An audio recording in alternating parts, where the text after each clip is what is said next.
pensionerlar, pensiyaga chiqishga yaqin turganlar, ota-onasining pensiya hujjatlari bilan shug'ullanayotgan farzandlar diqqat qiling. Bu ma'lumot sizga bevosita tegishli bo'lishi mumkin. Chunki pensiya masalasi faqat bugun nafaqa olayotgan odamning muammosi emas. Bu har bir ishlayotgan fuqaroning ertangi kuni, oilaning daromadi, qarilikdagi xavfsizligi degani. Hozir ko'pchilikni bitta savol qiynayapti. Yangicha pensiyalar deganda nima nazarda tutilmoqda? Bu safar pensionerlar uchun nima tayyorlanmoqda? Kimning pensiyasi oshishi mumkin? Kim hujjatlarini qayta tekshirtirishi kerak? Kim esa ortiqcha vahimaga tushmasligi kerak? Men bugun shu mavzuni oddiy, tushunarli tilda, lekin mutaxassis sifatida batafsil tushuntirib beraman. Iltimos, videoni oxirigacha ko'ring, chunki pensiyada hatto bitta hujjat, bitta ish staji, bitta noto'g'ri yozilgan sana ham pulingizga ta'sir qilishi mumkin. Hozirning o'zida kanalga obuna bo'ling, like bosib qo'ying, chunki bunday ma'lumotlar aynan sizga va yaqinlaringizga kerak bo'ladi. Avvalo eng asosiy narsani tushunib olaylik. Pensiya tizimi doimiy ravishda o'zgarib turadigan soha. Chunki mamlakatda ish haqlari o'zgaradi, eng kam iste'mol xarajatlari o'zgaradi, aholining yoshi o'zgaradi. Budjet imkoniyatlari o'zgaradi, norasmiy ishlagan odamlar soni kamaytirilishi kerak bo'ladi. Elektron tizimlar joriy qilinadi. Shuning uchun pensiya masalasida men bir marta hujjat topshirganman, bo'ldi. Boshqa hech narsa bo'lmaydi deb o'ylash noto'g'ri.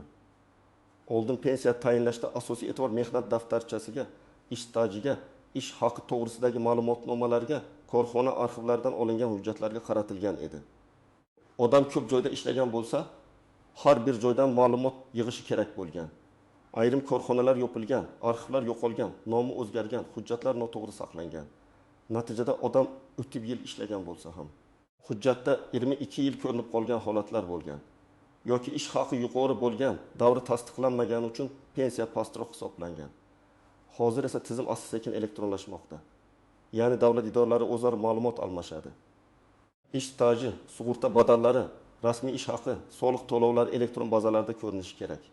Bu yaxshi tomoni shuki, kelajakda odam kamroq yuguradi, hujjat kamroq yig'adi. Ko'p ma'lumot avtomatik olinadi. Lekin xavfli tomoni ham bor. Agar sizning eski ma'lumotlaringiz bazaga to'g'ri tushmagan bo'lsa, tizim sizni kam ishlagan, kam maosh olgan, badal to'lanmagan deb ko'rsatishi mumkin. Demak, yangicha pensiya deganda faqat pul o'shishi emas, balki hisob-kitob tartibi, hujjat tekshiruvi, elektron ma'lumotlarning ahamiyati o'shishi ham tushuniladi. Yana bir muhim o'zgarish shuki, pensiya tizimida adolatlilik masalasi kuchaymoqda. Ya'ni kim ko'proq rasmiy ishlagan, kim uchun ko'proq badal to'langan, kimning staji to'liq tasdiqlangan bo'lsa, o'sha odamning pensiyasi ham yaxshiroq bo'lishi kerak degan tamoyil kuchayadi. Bu esa bugun ishlayotganlarga ham katta signal. Konvertda oylik olish, rasmiy ish haqini past ko'rsatish, nomiga ishlash kelajakdagi pensiyangizga zarar qiladi. Endi aniqroq tushuntiraman. Birinchi guruh hozir pensiya olayotgan pensionerlar.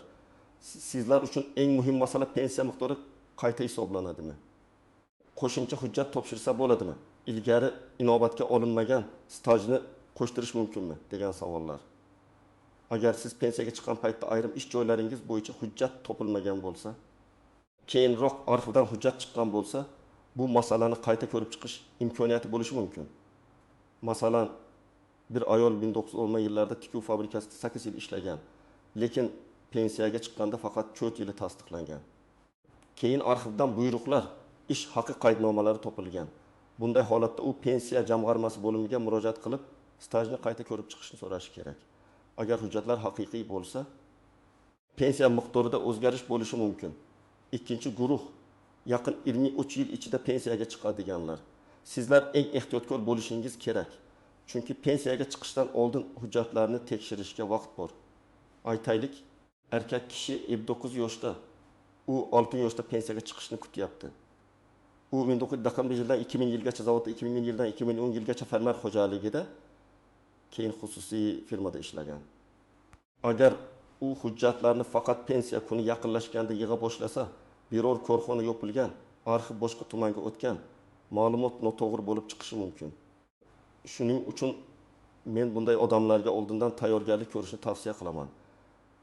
Mehnat daftarchangizdagi har bir yozuvni tekshiring, ishga qabul qilingan va ishdan bo'shagan sanalar to'g'rimi?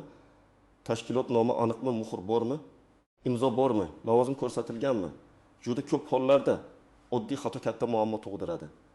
Uchinchi guruh rasmiy ishlayotgan, lekin pensiyaga hali 10-20 yil bor odamlar. Ko'pchilik hali menga erta deydi. Yo'q. Aynan siz hozir o'ylashingiz kerak. Chunki kelajak pensiyangiz bugungi rasmiy daromadingizga bog'liq bo'ladi. Agar siz oyiga 5 million so'm ishlasangiz, lekin hujjatda 1 million so'm ko'rsatilsa, qolganini qo'lda olsangiz, bugun sizga qulay tuyuladi. Lekin ertaga pensiya hisobida siz faqat 1 million so'mlik ishchi sifatida ko'rinasiz. Bu juda katta farq. Masalan, ikki kishi bir xil 25 yil ishladi deylik. Birinchisining rasmiy maoshi doim past ko'rsatilgan, ikkinchisiniki to'liq rasmiy bo'lgan. Ularning pensiya natijasi bir xil bo'lmasligi tabiiy. Shuning uchun men har doim aytaman, rasmiy ish haqi bu faqat bugungi soliq masalasi emas. Bu sizning qarilikdagi daromadingizning asosi. 4-guruh norasmiy ishlaganlar, mavsumiy ishchilar, uyda mehnat qilganlar, bozorda savdo qilganlar, chet elga ishlashga ketganlar. Bu yerda masala yanada nozik. Agar mehnatingiz rasmiy qayd etilmagan bo'lsa, pensiya tizimida u ko'rinmasligi mumkin. Siz hayotda ishlagansiz, charchagansiz, oilangizni boqqansiz, lekin hujjatda bu mehnat ko'rinmasa, pensiya hisobga olinmay qoladi. Shuning uchun yakka tartibdagi tadbirkor sifatida ro'yxatdan o'tish, o'zini o'zi band qilish, qonuniy tartibda to'lovlarni amalga oshirish, mehnat shartnomasini talab qilish juda muhim. Endi aniq misollar bilan tushuntiraman. Birinchi misol, 62 yoshli aka o'tgan yil haydovchi bo'lib ishlagan. Uning mehnat daftarchasida 1998 yillar bo'yicha yozuv bor, lekin korxona nomi o'zgargan va arxivda ish haqi ma'lumotlari topilmagan. Agar faqat staj tasdiqlansa, lekin ish haqi tasdiqlanmasa, pensiya hisobida kamroq ko'rsatkich olinishi mumkin. Shuning uchun u arxivdan nafaqat ishga qabul va bo'shatish buyrug'ini, balki ish haqi qaydnomalarini ham so'rash kerak. Chunki pensiya miqdori faqat necha yil ishlagan degan savoldan iborat emas. Qancha rasmiy ish haqi olgan degan savol ham muhim. Ikkinchi misol, 75 yoshli opa-bolalar parvarishi sababli bir necha yil ishlamagan. U mening stajim yetmaydi deb qo'rqishi mumkin. Bu yerda qonunchilikda ayrim davrlar stajga kiritilishi mumkin bo'lgan holatlar bor. Masalan, bola parvarishi, harbiy xizmat, ayrim ijtimoiy ahamiyatli davrlar bo'yicha alohida tartiblar mavjud bo'lishi mumkin. Lekin bu ham og'zaki gap bilan emas, hujjat bilan tasdiqlanadi. Tug'ilganlik guvohnomalari, nikoh yoki familiya o'zgargani haqidagi hujjatlar.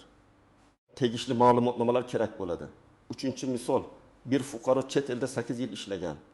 U qaytib kelib, men ishlaganman, demak pensiyamga qo'shiladi deb o'ylaydi. Bu har doim ham avtomatik bo'lmaydi. Qaysi davlatda ishlagani, u yerda rasmiy ishlaganmi, ijtimoiy to'lovlar to'langanmi, ikki davlat o'rtasida kelishuv bormi, hujjatlari tarjima va tasdiqdan o'tganmi, shularning hammasi ahamiyatli. Shuning uchun chet elda ishlagan odam har bir shartnoma, ish beruvchi ma'lumotnomasi, sug'urta to'lovlari haqidagi hujjatlarni saqlashi kerak. Endi ko'pchilik e'tibor bermaydigan, lekin juda muhim nuqtalarga o'tamiz. Birinchi nozik masala. Pensiya oshishi degani hammaning pensiyasi bir xil oshadi degani emas. Ba'zan indeksatsiya bo'ladi. Ba'zan minimal pensiya yoki nafaqa miqdori bo'yicha o'zgarish bo'ladi. Ba'zan ayrim toifalar uchun qo'shimcha to'lovlar belgilanadi. Odamlar esa hammaniki falon so'mga oshar ekan deb eshitib, keyin bank kartasiga boshqa summa tushsa, hafsalasi pir bo'ladi. Shuning uchun har bir qaror matnida kimga, qaysi sanadan, qanday tartibda qo'llanishi aniq ko'rsatiladi. Men har doim rasmiy manbadan tekshirishni maslahat beraman. Ikkinchi tuzoq, pulingizni oshirib beramiz degan vositachilar. Pensiya tizimi murakkab bo'lgani uchun ayrim odamlar bundan foydalanadi. Menga pasportingizni bering, hujjatlaringizni to'g'rilab beraman, pensiyangizni 2 barobar qilaman deyishi mumkin. Juda ehtiyot bo'ling. Hech kim qonunsiz yo'l bilan pensiyangizni oshirib bera olmaydi.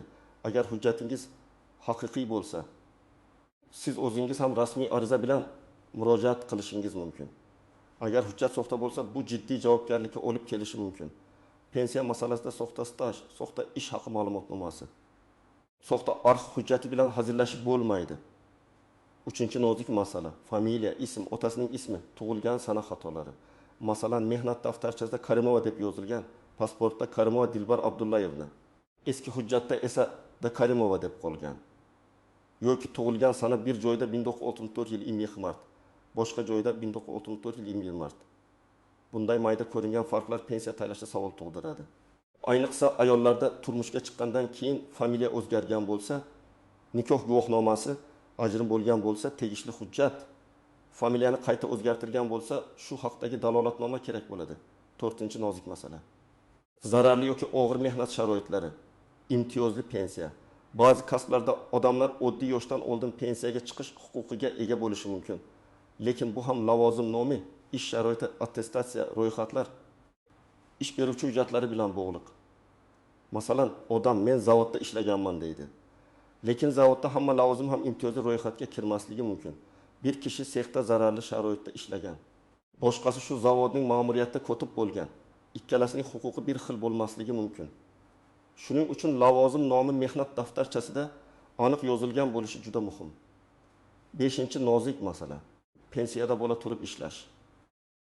Ko'pchilik pensionerlar ishlashda davom etadi. Bu holatda rasmiy ish, soliq to'lovlar, qayta hisoblash tartibi kabi masalalar paydo bo'ladi.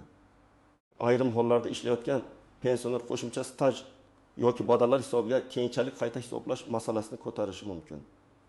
Lekin bu ham avtomatik yoki istalgan vaqtda bo'lavermaydi. Amaldagi tartibga qaraladi. Shuning uchun pensioner ishlayotgan bo'lsa, ish beruvchi uni rasmiylashtirganmi? Mehnat shartnomasi bormi? Oylik rasmiy o'tyaptimi? Shularni tekshirish kerak. 6-nozik masala, bank kartasi, ishonchnoma va pensiyani olish tartibi. Ba'zi pensionerlar yoshi katta bo'lgani uchun pensiyasi farzandi, nevarasi yoki qarindoshi orqali oladi. Bu yerda ishonchnoma qonuniy rasmiylashtirilgan bo'lishi kerak. Aks holda oilaviy nizolar chiqadi. Men amaliyotda ko'p ko'rganman. Ona pensiyasini o'g'liga ishonib topshirgan, keyin pul to'liq berilmagan. Yoki farzandlardan biri kartani olib qo'ygan. Pensionerning puli pensionerning shaxsiy mulki. Qarindosh yordam berishi mumkin. Lekin uning roziligisiz pensiyani ishlatish mumkin emas. 7-nozik masala. Kam pensiya olayotganlar avtomatik ravishda hamma qo'shimchani oladi deb o'ylamaslik kerak. Ba'zi yordam turlari daromad, oilaviy holat, yolg'iz yashashi, nogironlik, parvarishga muhtojlik, urush yoki mehnat faxrisi maqomi kabi mezonlarga bog'liq bo'lishi mumkin. Shuning uchun agar sizning holatingiz alohida bo'lsa, masalan yolg'iz pensioner bo'lsangiz, nogironlik guruhingiz bo'lsa, boquvchingizni yo'qotgan bo'lsangiz, alohida murojaat qilib, qaysi to'lovlarga haqli ekaningizni aniqlatishingiz kerak. Endi eng muhim qism, nima qilish kerak? Men sizga aniq qadamlar beraman. 1-qadam. Shaxsiy hujjatlaringizni tartibga soling. Pasport yoki ID karta, tug'ilganlik guvohnomasi, nikoh guvohnomasi, familiya o'zgargani haqidagi hujjatlar, farzandlarning tug'ilganlik guvohnomalari, harbiy bilet, diplom, mehnat daftarchasi, eski buyruqlar, ish haqi ma'lumotnomalari, arxiv javoblari, nogironlik bo'yicha hujjatlar, bank rekvizitlari bir joyda bo'lsin. Hujjatlar eski bo'lsa, nusxa ko'chiring, rasmga oling, elektron shaklda saqlang. Chunki bitta hujjat yo'qolsa, tiklash vaqt oladi. 2-qadam, mehnat daftarchasini qatorma-qator tekshiring. Ishga kirgan sana, ishdan chiqqan sana tashkilot nomi, buyruq raqami, muhr va imzolarini ko'ring.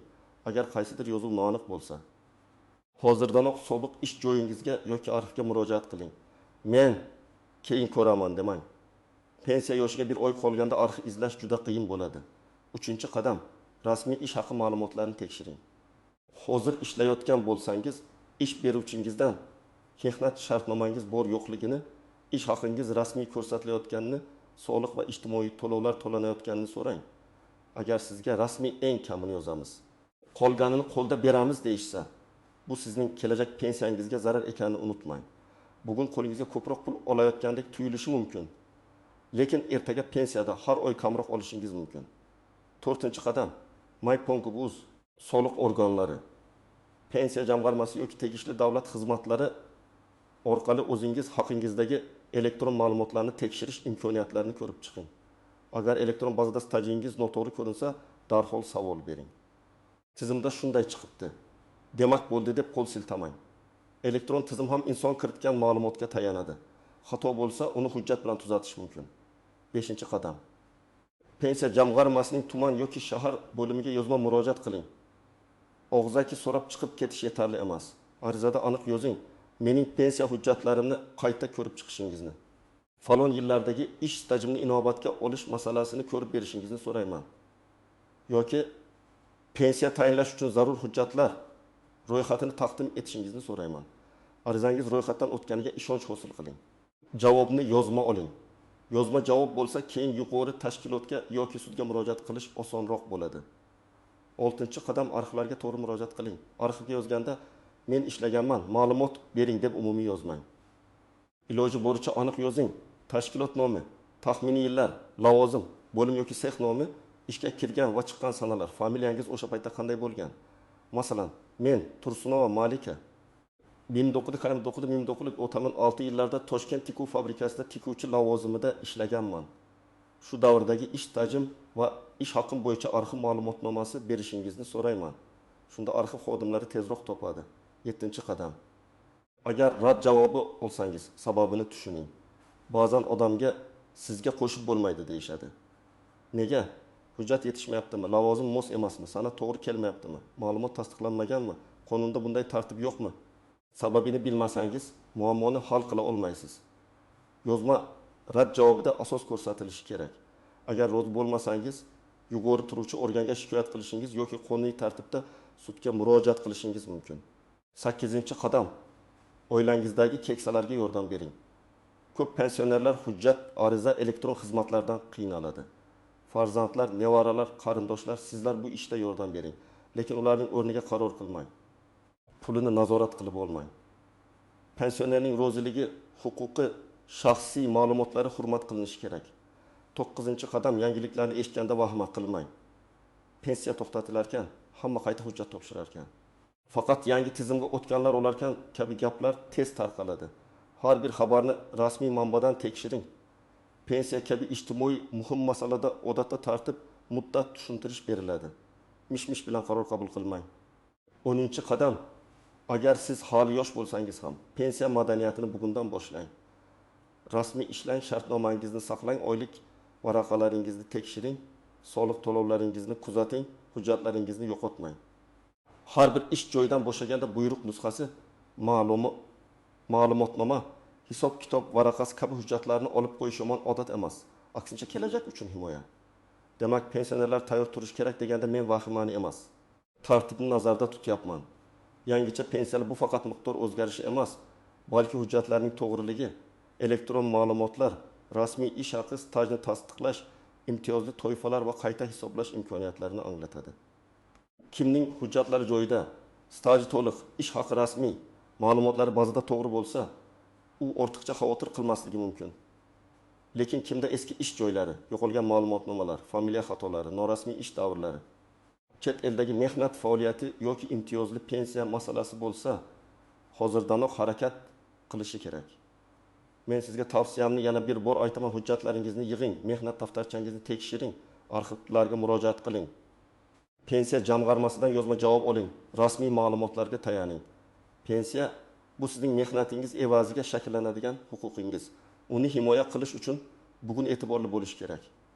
Agar sizda pensiya bo'yicha savol bo'lsa, izohlarda yozib qoldiring. Qaysi yillarda ishlagansiz? Qaysi hujjat yetishmayapti? Qanday muammo bor? Men keyingi videolarda eng ko'p uchraydigan savollarga alohida javob beraman. Videoni foydali deb bilsangiz, albatta like bosing, yaqinlaringizga ulashing va kanalga obuna bo'ling. Chunki pensiya haqidagi to'g'ri ma'lumot har bir oilaga kerak.